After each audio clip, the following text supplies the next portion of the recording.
Nós vamos falar hoje sobre as evidências da consciência pré-natal e as aplicações práticas.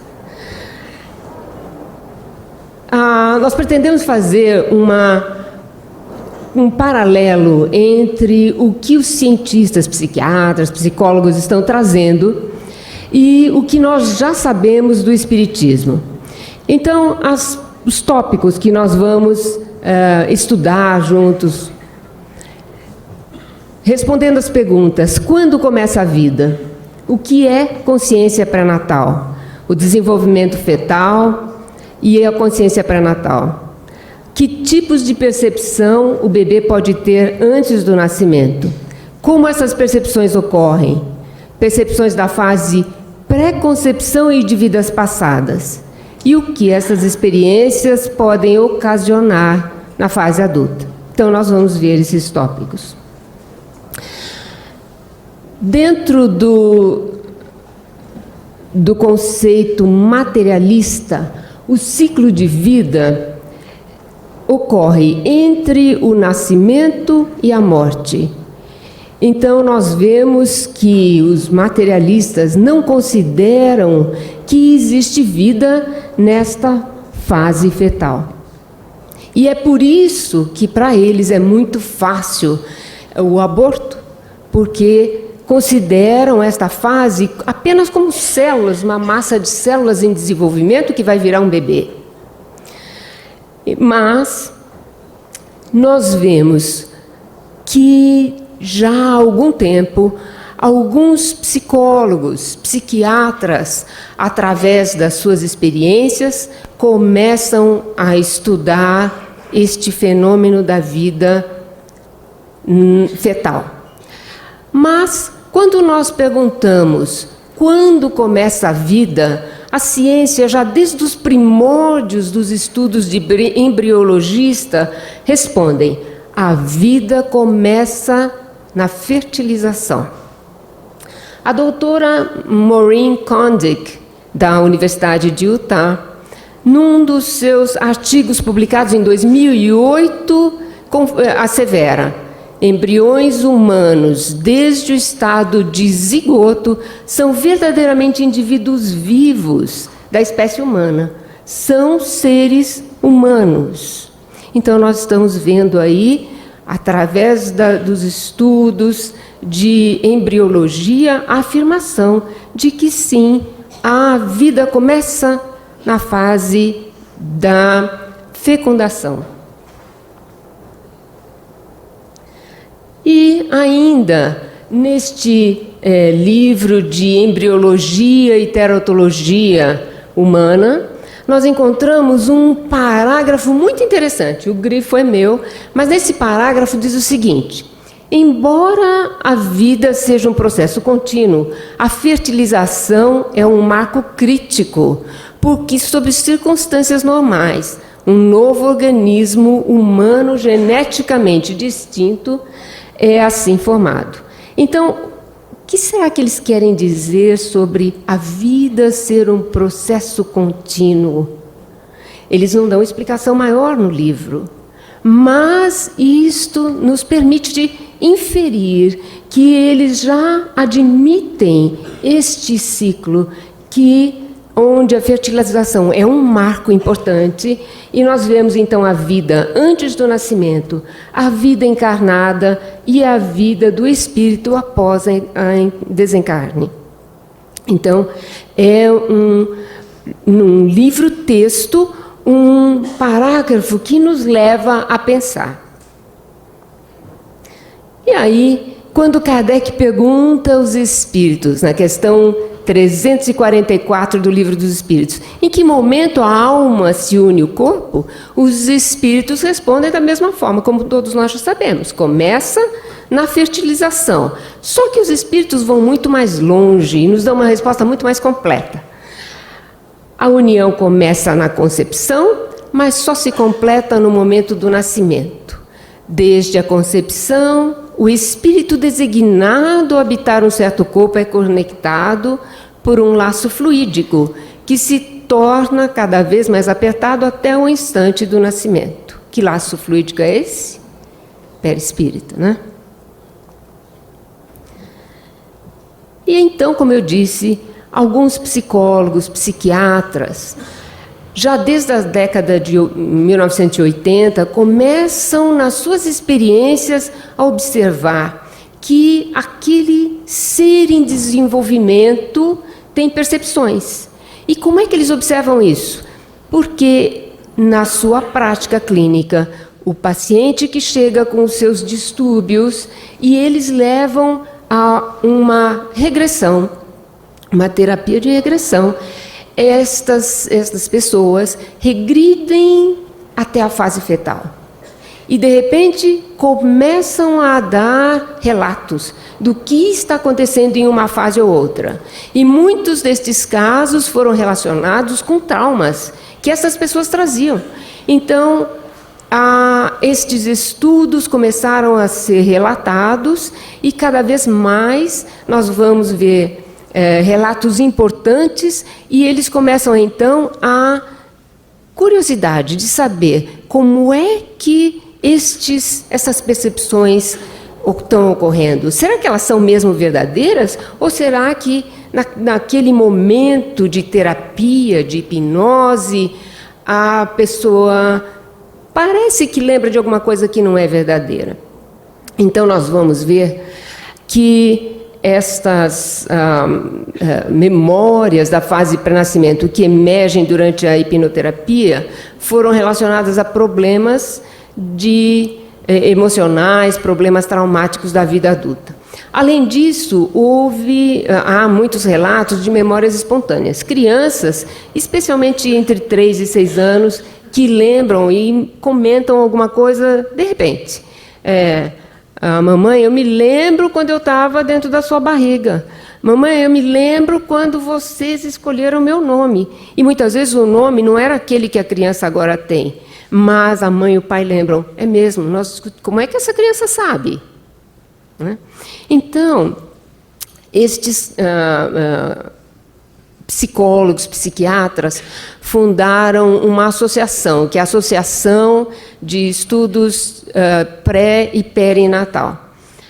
Um deles, pioneiro nesses estudos e que fundou essa associação, é o Dr. Thomas Verne. Publicou esse livro em 1982, O Segredo da Vida da Criança Antes de Nascer. Conta muitos casos interessantíssimos. Então, quem tiver oportunidade de ler esses livros que eu vou citar, é realmente muito interessante. Outro psiquiatra, psicólogo, que tem livros sensacionais, Dr. David Chamberlain. Ele tem um livro, Babies Remember Birth, as crianças que lembram o seu nascimento. Nesse livro, ele estudou pares, ele pareou crianças e mães. Fez uma regressão com essas crianças e essas crianças lembram algumas coisas que aconteceram, que ocorreram durante a fase fetal. Aí ele vai fazer uma entrevista com a mãe e até que faz as perguntas sobre a gravidez, etc., e vai verificar que aqueles dados que a criança revelou são realmente verdadeiros. Ele tem estudo de vários pares de crianças e mães e relata nesse livro. E chega à conclusão, nós podemos confiar nesses relatos, eles são verdadeiros. Tem também um livro mais recente que se chama Janelas para o Útero. Esse livro é muitíssimo interessante, eu vou mostrar para vocês alguns casos que foram relatados nesse livro. Ele tem muitas histórias de consciência nessa fase da gestação. Outra psicóloga, que também é enfermeira e escreve sobre este tópico, é a doutora Wendy McCarthy. Ela fez uma palestra no nosso Congresso Médico Espírita nos Estados Unidos o ano passado e ela já vai um passo à frente do Dr. Chamberlain e do Thomas Verne. E o Thomas Verne é mais materialista, apesar de relatar essas percepções. O Dr. Chamberlain chega a admitir até uma existência de vida anterior àquela. E a doutora Wendy McCarthy já fala do espírito. Então, muito interessante. Ela tem esse livro, Welcoming Consciousness, já está traduzido para o português. Vocês devem encontrar nas livrarias aqui. E existem muitas pessoas que escrevem sobre esse tópico, mas a doutora Miriam Serger, ela faz um trabalho muito interessante. Ela é uma pediatra num hospital na França, e ela fala com os bebês recém-nascidos que têm problemas de saúde. E ela fala como se estivesse falando com um adulto, ela reporta isso no livro dela. Ela tem uma história muito interessante de uma mãe que tinha gêmeos, estava gerando gêmeos. Perto do nascimento, uma das meninas morre. E a mãe prefere aguardar até o nascimento para que aquela criança que morreu seja retirada e a outra, então, possa nascer. A menina que nasce não amamenta. Ela recusa a amamentação desde o primeiro momento do nascimento. Ela tinha saúde perfeita, segundo os pediatras, mas ela recusa a amamentação. E os pediatras insistem, colocam ela numa UTI e ela continua recusando a amamentação. Depois dos 3, 4 dias, eles vendo que essa criança está prestes a morrer, chamam a doutora Miriam para tentar alguma coisa. Será que você consegue nos ajudar? E a doutora Miriam vai lá e diz, deixa eu conversar com essa criança. E começa a dizer para essa criança, você está sentindo saudades, falta da sua irmãzinha, com quem você ficou quase 9 meses. Você realmente tem razão de estar triste, de não querer comer. Mas nós precisamos te dizer, ela não pode ficar com você, mas você precisa viver. E para viver, você precisa comer. E a criança, depois de alguns dias, que ela vai e conversa, e ela diz, eu conversei como se estivesse conversando com um adulto. E aí a criança volta a comer e sai do hospital. Então, casos fantásticos como esse. Nessas pesquisas de consciência pré-natal, estes profissionais da saúde chegam às seguintes conclusões. O bebê, antes de nascer, é consciente e reage ao ambiente. Nós vamos ver algumas histórias. Tem vários tipos de sentido e podem experienciar uma vida ativamente emocional.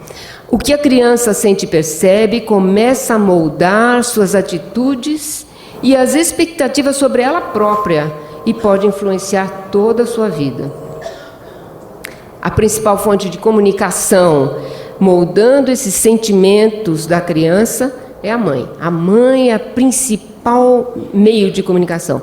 Mas dizem também, se o pai é um pai presente, é um pai participante que está sempre perto, também vai influenciar. Então, vemos aí a importância dos pais durante o período da gestação. Vou mostrar para vocês esse quadro de desenvolvimento fetal e para que nós possamos discutir um pouquinho sobre essas percepções. Quem viu hoje de manhã a palestra do Dr. Alberto, viu de uma maneira poética, magistral, como esse desenvolvimento ocorre. Então, o meu trabalho aqui fica muito mais fácil. Mas o que eu quero chamar a atenção nesse quadro de embriologia, não pretendo dar aula de embriologia, que nem eu mesmo sei, mas eu pretendo mostrar aqui que o cérebro começa a se formar muito cedo. Na segunda, aqui nós temos a idade fetal em semanas. Então, na terceira semana, o cérebro, as células do sistema nervoso estão se organizando. Mas a formação do cérebro só se completa muito perto do nascimento, nós vemos aqui. Também os olhos. Os olhos começam a se formar, mas até a semana 26, 26ª semana, as pálpebras estão fechadas.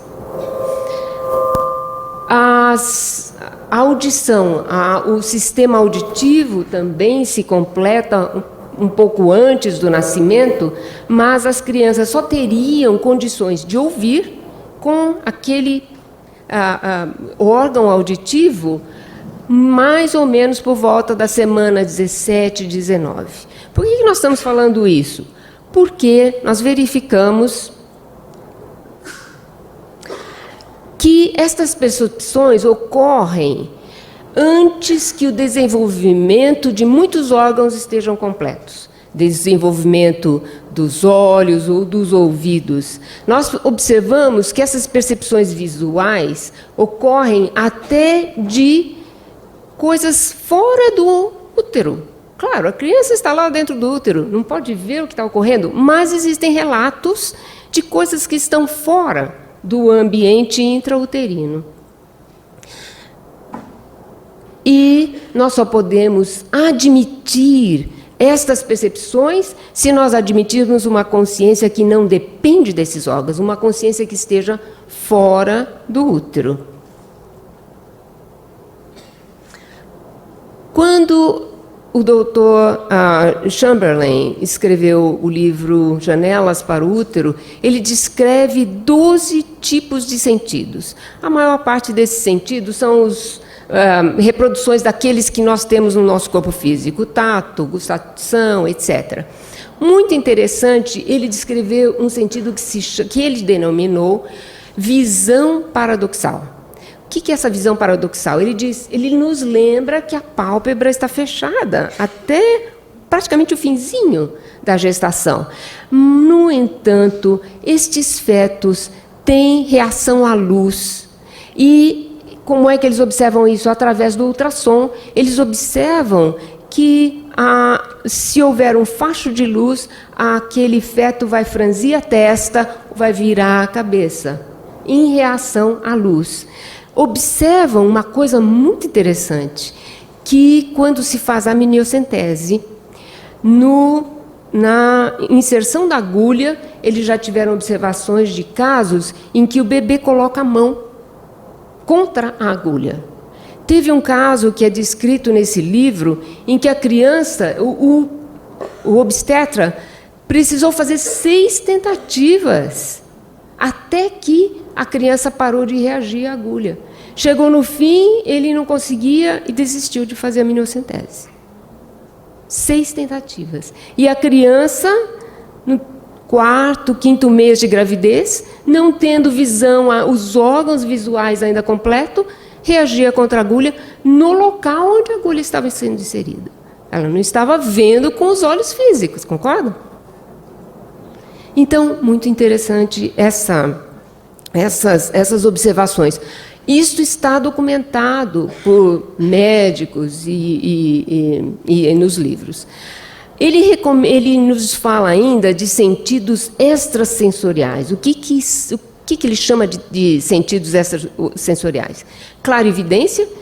A criança ou o feto vê o que acontece fora da área, então descreve: eu estou vendo o meu pai agredindo minha mãe. Então, na regressão, regride, estamos no 5º mês de gravidez e eu estou vendo meu pai agredindo minha mãe. Eu estou vendo o ambiente, enfim. Dr. Chamberlain chama isso de clarividência. Fui muito além, mas não tem problema. Telepatia é o outro, é quando há um relato de este ser informação se comunicar ou saber o que está acontecendo no pensamento de outra pessoa. Então ele diz: eu sinto a rejeição do meu próprio irmãozinho.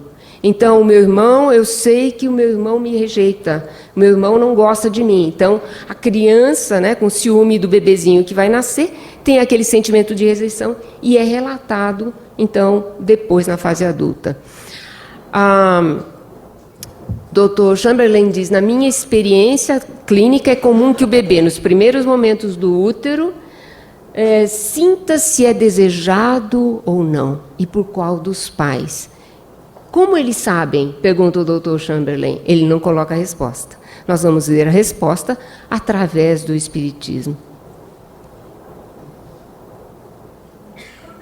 Então, estas experiências são semelhantes às experiências fora do corpo. E nós vamos ver aqui, vocês vão ter a oportunidade de ver o Dr. Pim Van Lommel, que tem um trabalho magnífico de pesquisa de experiência fora do corpo. Vocês vão ver, ele tem esse trabalho publicado numa revista extremamente conceituada, o Lancet. 344 sobreviventes de parada cardíaca, e ele demonstra, então, ele é muito honesto em dizer, no fim do artigo dele, eu tenho certeza que existe uma percepção de uma consciência que atua fora do corpo, independente do corpo, porque o corpo está em parada cerebral e cardíaca. Mas eu não sei como ela ocorre. No fim deste livro, ele coloca.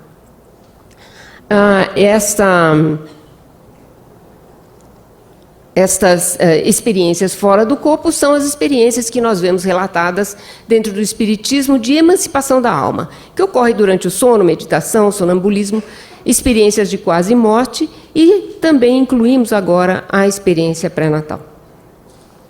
Como essas percepções ocorrem? E aí a ciência não tem resposta.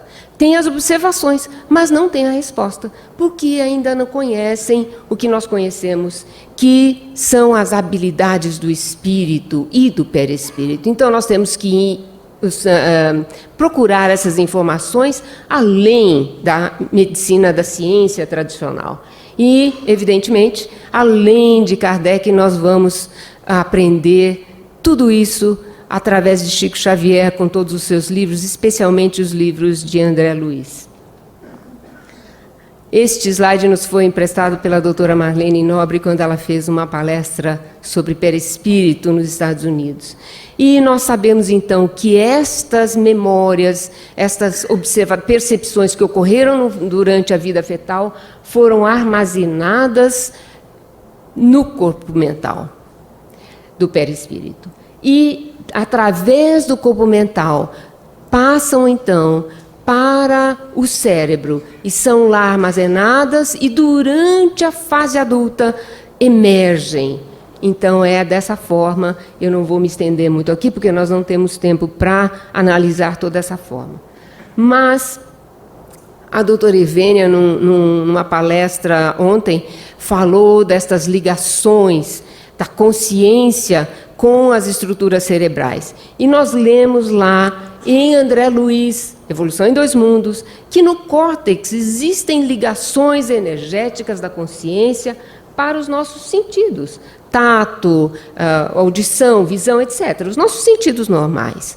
Mas as ligações da consciência para os nossos sentidos emocionais se dão no diencéfalo. Tálamo, hipotálamo. E nós já ouvimos bastante sobre isso, ouvimos hoje as palestras aqui. Eu queria só apontar que aqui nesta parte nós temos a pineal, do qual nós ouvimos hoje através do Dr. Marco Aurélio e do Dr. Tomé, muito sobre estas ligações do espírito, da consciência, né? Consciência aqui no sentido de espírito, né? Para nós, para aqueles que não conhecem espírito, eles chamam consciência. Então, interessante que eu vou voltar aqui, então, agora, estou fazendo, como vocês veem, um paralelo lá, o que a ciência diz, o que esses psiquiatras, psicólogos revelam e o que nós aprendemos no espiritismo. Estas revelações por hipnose, muitas vezes, são relacionadas a traumas na vida adulta, mas algumas são interessantes, são sensações agradáveis, e essa é uma delas. A pessoa já adulta volta para a fase fetal e diz o seguinte: sinto que quando fui concebida, eu tinha consciência de muitas coisas. Eu não sei onde eu aprendi, mas eu me sentia inteligente. Eu sabia o que estava fazendo e sabia que tinha vindo por um motivo. Será que nós já ouvimos isso em algum lugar? Senti que tinha um lugar para estar, uma chance de crescer e me estabelecer. Me senti feliz por ter sido concebida como se tivesse escolhido aquele lugar, aquelas pessoas. Eu precisava daquelas pessoas, da sua química, de interagir com eles, de trabalhar com eles, para fazer uma espécie de combinação, de acordo, para que eu viesse à vida. Onde será que nós já ouvimos algo parecido com isso? Missionários da Luz. quando nós vemos todo esse tratado de reencarnação, né, de formação, de ligação do espírito com aquele corpo, informação em todas as suas fases da reencarnação de Sigismundo.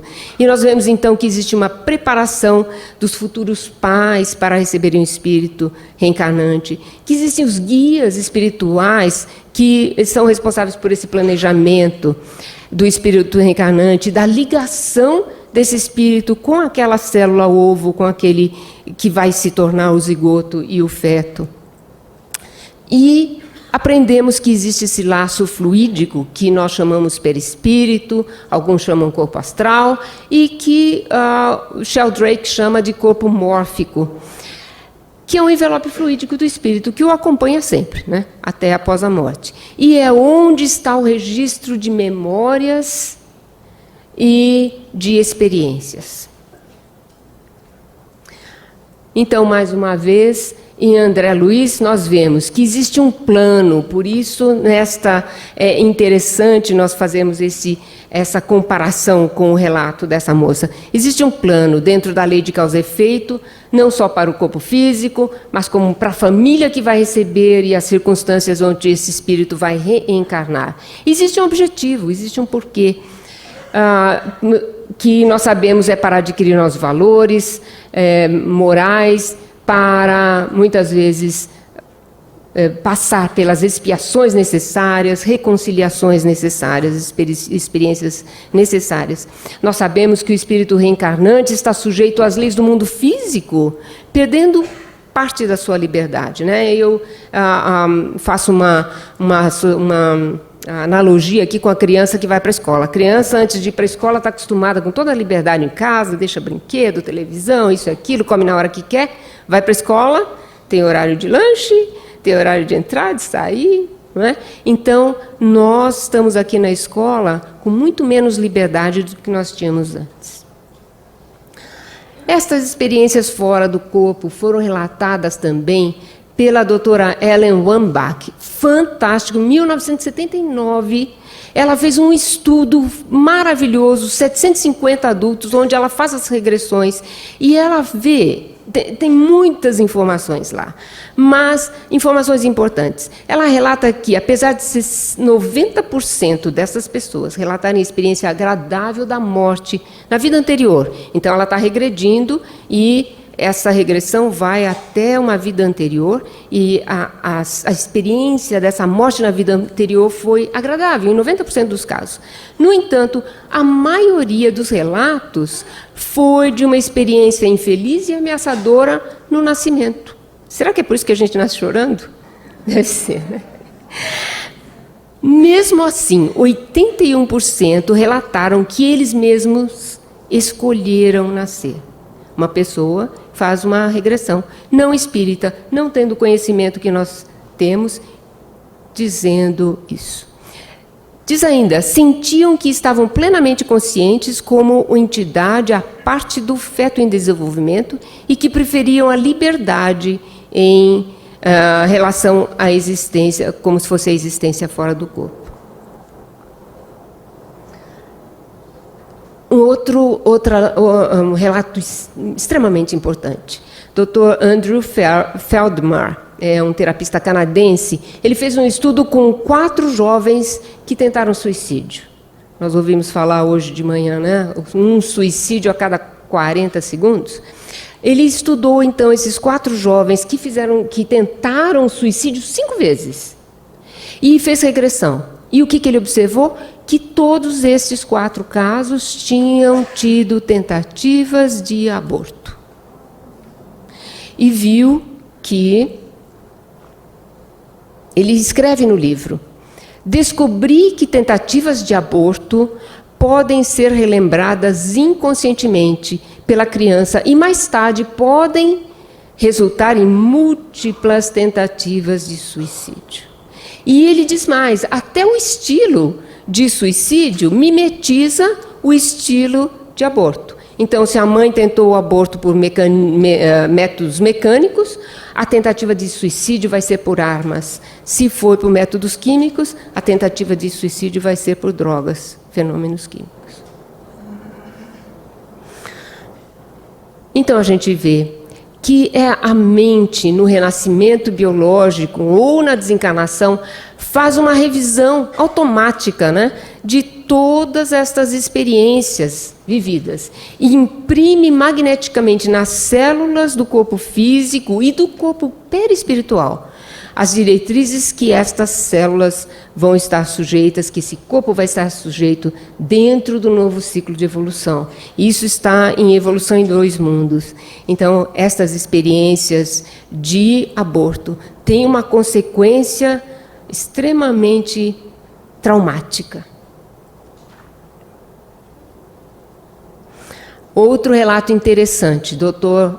Michael Newton é um hipnoterapista, e ele fez algumas regressões e encontrou uma coisa muito interessante. Ele mesmo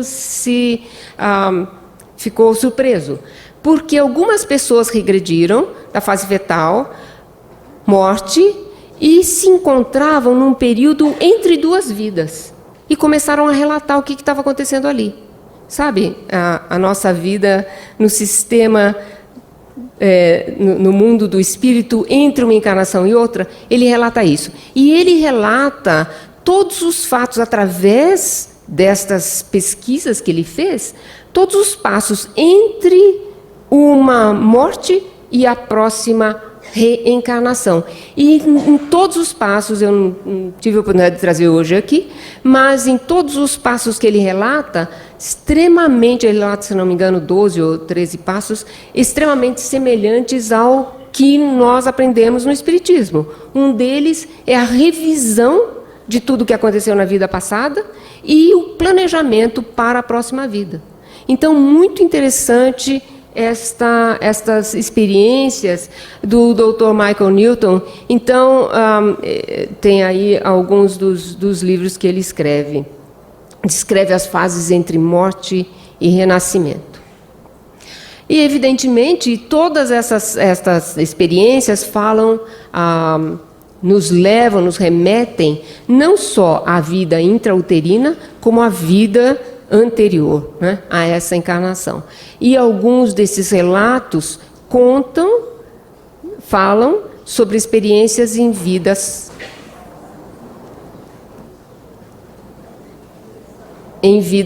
passadas. E, evidentemente, a gente não pode falar de vidas passadas sem falar no Dr. Ian Stevenson, né? E todos outros colegas já mencionaram. Dr. Jim Tucker, que continua os trabalhos do Dr. Ian Stevenson e escreveu um livro mais recente sobre memórias de vidas passadas em crianças que nascem com defeitos físicos ou com marcas. E interessante, ele foi para outros países, lugares onde o Dr. Ian Stevenson não tinha ido, e fez esse novo relato, novo estudo. E aqui a doutora Ellen Wambach, com o seu estudo fantástico lá dos anos 70, e num dos livros ela escreve o seguinte: depois de todas as experiências, eu não acredito em reencarnação, eu sei que ela existe. Muito, muito, muito interessante para nós, né? Uma pessoa que não vem falar isso através do Espiritismo, mas que através das suas experiências chega a essa conclusão. E nós vimos no livro do Dr. Chamberlain o seguinte assertiva.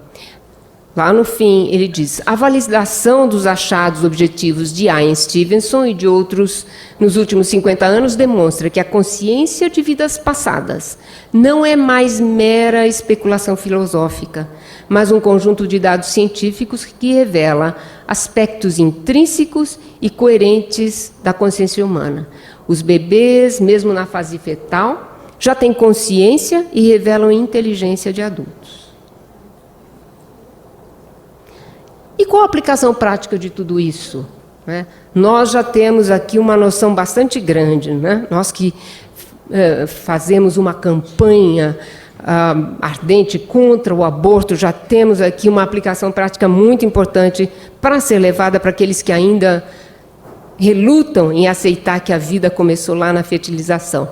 Mas ainda o Dr. Chamberlain diz, no fim do livro dele, como instrutor, através do livro, espero que você aprecie os fatos que redefinem o espírito formidável e a inteligência daqueles novos membros da família que nascem no planeta todos os dias, que inconscientemente reduzimos ao termo genérico de bebês.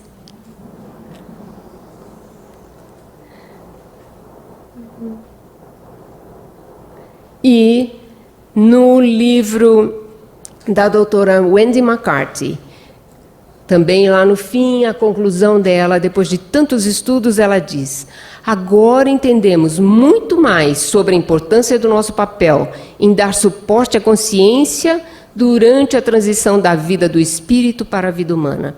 Este livro é muito lido pelas gestantes nos Estados Unidos, então há importância muito grande desta mensagem que ela deixa no livro. Cada um de nós, diz ela, pode contribuir para que os bebês sejam mais integralmente conectados com quem eles realmente são, vivendo como seres espirituais. Quem já ouviu falar de Pierre Teilhard de Chardin? Então vocês já sabem o que ele disse, né? Exatamente. Nós não somos seres humanos vivendo uma experiência espiritual, mas nós somos seres espirituais vivendo uma experiência humana. Ele era um jesuíta que a igreja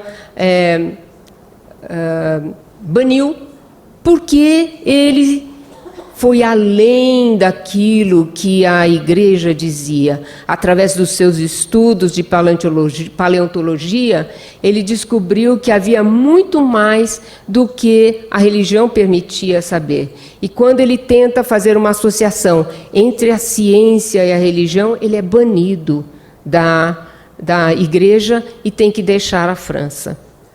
Mas nós aprendemos, então, que nós somos seres espirituais, não só numa vivência humana, numa experiência humana, mas em múltiplas experiências humanas, não é mesmo? E nós não poderíamos deixar de dizer que nós somos seres espirituais desde a fertilização, porque é importante que nós, neste aprendizado, levantemos a bandeira que a doutora Marlene defendeu com toda a sua vida, com toda a sua vibração em defesa da vida.